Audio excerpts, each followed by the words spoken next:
কোরবানির বড় পশুতে সাধারণত সর্বোচ্চ ৭ জন পর্যন্ত মিলে কোরবানির পশুতে অংশগ্রহণ করে কোরবানি করা যায়। তো এই ৭ জনের মধ্য থেকে যদি কোনো একজনের উদ্দেশ্য থাকে যে গোশত খাওয়া, তাহলে এই একজনের কারণে কি সবার কোরবানি নষ্ট হয়ে যাবে? এই বিষয়টা একটু আপনাদের সাথে শেয়ার করব ইনশাআল্লাহ। তো এ বিষয়ে ২ টা কথা আছে।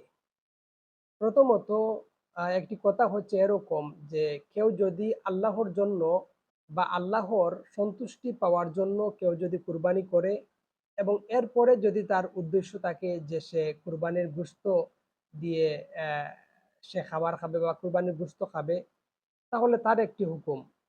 আর আরেকটি হচ্ছে যদি তাকে কারো এরকম যে আমি কুরবানি করব শুধুমাত্র গোশতের জন্য, তো এরকম যদি কারো উদ্দেশ্য থাকে তাহলে তার আরেকটি হুকুম।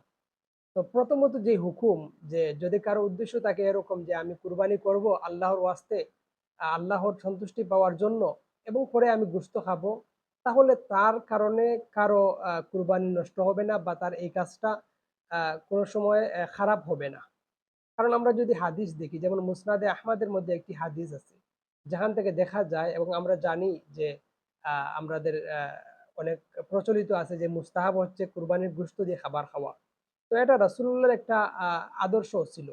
যেমন হাদিসের মধ্যে এসেছে যে কানা রাসূলুল্লাহ সাল্লাল্লাহু আলাইহি সাল্লাম, অর্থাৎ রাসূল সাল্লাল্লাহু আলাইহি সাল্লাম ঈদুল ফিতরের দিন তিনি কিছু খেয়ে ঈদগাহে যেতেন। আর ঈদুল আদহার সময়ে তিনি কিছু খেতেন না যতক্ষণ না কুরবানির এই পশুর গোশত দিয়ে খেতেন। তো এই হিসেবে বলা হয়েছে অনেক ফাতাওয়ার কিতাবে যে আহ, মুস্তাহাব হচ্ছে ঈদুল আদহার দিন কুরবানির গোশত দিয়ে খাবার খাওয়া প্রথম।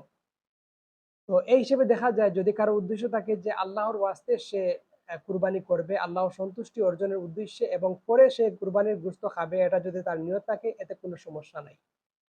দ্বিতীয় পর্ব হচ্ছে যদি কারো উদ্দেশ্য থাকে শুধুমাত্র গোশতের জন্য, সে শুধুমাত্র গোশত খাবে, এই উদ্দেশ্যে সে কুরবানি করছে। এরকম যদি এই ৭ জনের মধ্য থেকে কারো উদ্দেশ্য থাকে, তাহলে এই ৭ জনের এই একজনের কারণে ৭ জনের কুরবানি নষ্ট হয়ে যাবে।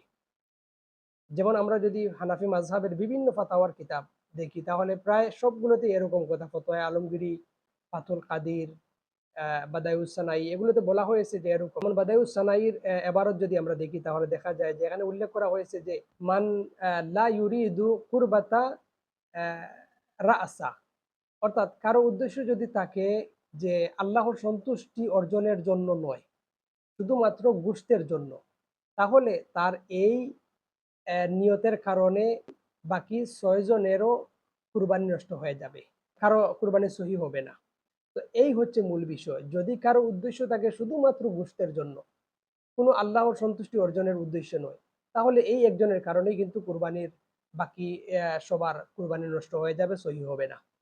এছাড়া যদি উদ্দেশ্য থাকে আল্লাহর সন্তুষ্টি অর্জনের উদ্দেশ্যে এবং পরে সেটার উদ্দেশ্য থাকে যে গোশত খাওয়া, এতে কোনো সমস্যা নাই, এটা ভালো এবং মুস্তাহাব বিষয়। সুতরাং আমাদের জন্য উচিত হচ্ছে আমরা যখন কুরবানি করব তখন আমাদের নিয়তটাকে শুদ্ধ করব।